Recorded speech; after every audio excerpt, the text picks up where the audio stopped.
Why, hello there. I didn't see you. Come in. Today we're going to be talking about obsession. It is obsession. As I see you, you see that I have my cat here. It's my fake evil cat. Because my real evil cat was not going to have any of my shit. Today, I hope you know Mr. Mercer, Mr. James Mercer, as a very avid, ravid even, fan of your work. I've come to do a review of your new album, Broken Bells, After the Disco. I think that you don't understand. I love your work. I do. I like it a lot. But, truly, if you're watching, which I don't know why you would be, but if you're watching, I wanted to let you know that you're in good hands, James. I platonically love you, James. I do. So, as we do after the disco, with bias at my fingertips, we'll start. As bad as that creepy impression was, the truth of the matter is that this is actually really tough. Because Broken Bells is actually something that I was obsessed with, really obsessed with for real. Like, ask anyone that knows me, I couldn't shut up about it for a long time when it first came out. And most people weren't even listening, but I still did. I still kept going. I love the Shins. I love the Grey album. Danger Mouse's work with the Black Keys and the Gorillaz is great. I like their work entirely as a whole. But the first Broken Bells album was my favorite album of the year by far. I don't know. Something about it. It's hard to describe because I thought it would fail. When you first think about it, the Shins and the hip-hop beats that he usually lays down don't seem like a combination that should have worked. But they did, and that was just fascinating for me because I loved it. I thought it was amazing. In this one here, we got a brilliant concept album, After the Disco, and it's so different from their past work, which is great. I think that the change is necessary because they do the best work when they try to force themselves out into doing new things and to challenge themselves because, I don't know, that's the thing that's so interested in Broken Bells is that they push themselves artistically all the time. And James Mercer is such a talented lyricist, and Danger Mouse, he molds beats and structures just well beyond most people's ability, and he's really great at just capturing instantaneous just pop sounds, and anything that you hear from him, it's really like, it sticks with you, you know? The two of them work together wonderfully, and I think that brings together this album really well. Especially with this almost futuristic look back at the 80s. I think that's a really interesting way to do this, because they have a whole sci-fi thing. I mean, check out the videos. They've got this whole sci-fi, like, look back at disco music from the futuristic world, and it's going to be a full movie and everything, and it's interesting. But I think this is more attempt at becoming more instantaneous, because people didn't get Broken Bells. They really didn't. Like, there's three types of reviewers of this album. There's the people that just loved their first album and hated the new one. They did. They hated this one. You've got the people that thought the first one was weird and didn't quite get it, but they thought this was a major improvement and had some really good hits on it. And then you've got the third type of reviewer, which they absolutely love the first album, and they also really like this one, but they don't think that it quite measures up to the style and artness of the first one, and I definitely fit into the third category. I like this album a lot, I do. It's going to be a really good album no matter what if it's those two, but it's not what the first one was because of the fact that they didn't push themselves as much, and there isn't as much for here. I think those are the only critiques I can really give. It's still really good, but I don't know, it definitely feels like that they homed in too much on a theme, and they weren't able to get back out of that when they were making the music, because they did so much of different styles on the first album that they couldn't really break free this time because, well, they've pushed this theme so hard, and they've done well with it, but they're stuck, you know? Can't get out of the box that you've made such a big deal, because now you gotta follow it. You've talked about it for so long, and it's this disco is in the title, you know, you gotta at least try. So, without further ado, let's get into some history on Broken Bells. There's not a lot, because they're a fairly new supergroup, as that word works. They're an American indie rock band composed of Brian Burton, better known as Danger Mouse, and James Mercer, who was the lead vocalist for the rock band The Shins. Yeah, there's not a lot to say because they've only come around since 2010, but the truth is, Brian Burton and James Mercer decided to work together after meeting at the Rock Slide Festival in 2004 and finding they were fans of each other's work.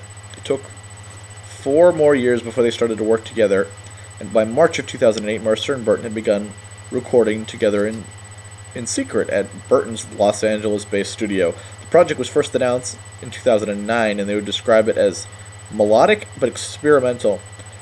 Prior to forming Broken Bells, Mercer and Burton both worked on the track Insane Lullaby for Dark Night of the Soul, which was for Sparklehorse. Broken Bells have since performed the song several times live. I actually saw them perform that song live in a tribute to Mark Linkus, a Sparklehorse frontman who died in early 2010.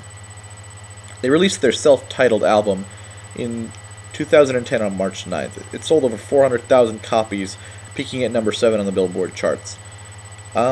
It received a lot of positive reviews, but it also received a lot of mediocre reviews because people didn't always understand it at first. And after that, they put out an EP called Merlin Fields in 2011. So they had begun work in 2012 at this point, and now, in October 2013, they actually announced After the Disco, that far ahead. So, yeah, it came out in 2014, but I've been waiting a long time for this. 4 years is a long time when you're obsessed with the projects, and you just gotta get it on. You just need to hear it, you know? So, without further ado, I think we should go through the album one track at a time, because that's what I do, and we'll do it now. So, the first song on here, Perfect World, is a wonderful start to the album. It actually kicks things off immediately, showing the huge change from the last album. The beats, the synths fade in from the background and take over most of the album, as it would suggest in the title.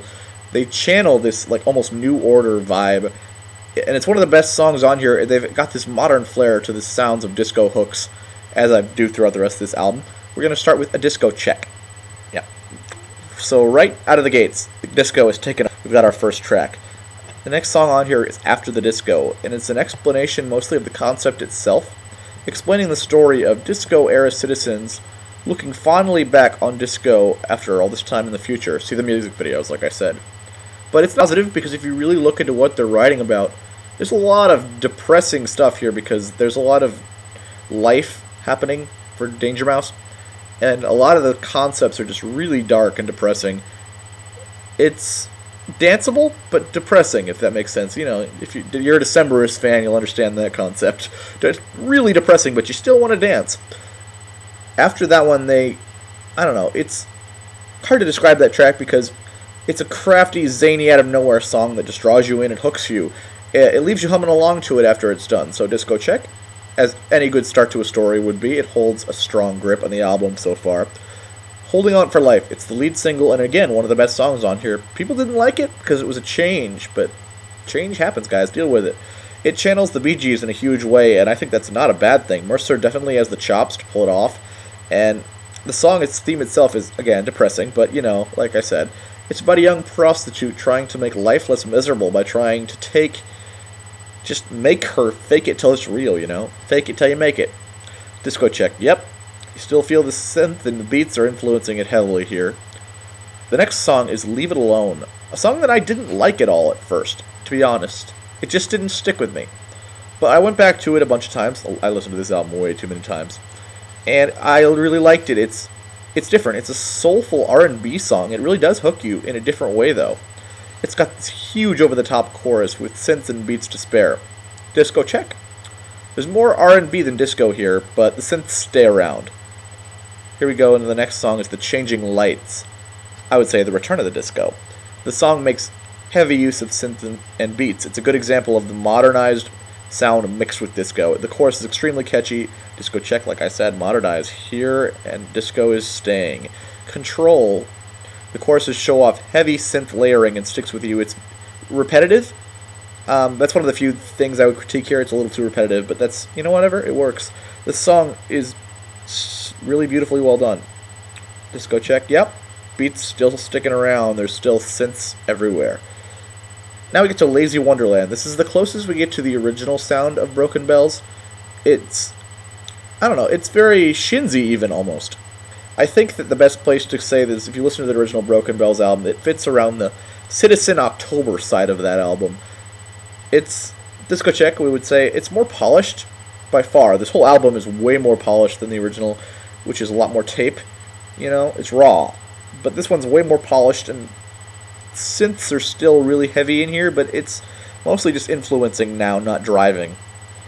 Medicine continues that modern disco synth, layering down hooks like the first two singles did. This song, it's even more so because it does so without the depressing lyrics. Discocheck, strong as it is on the first song in.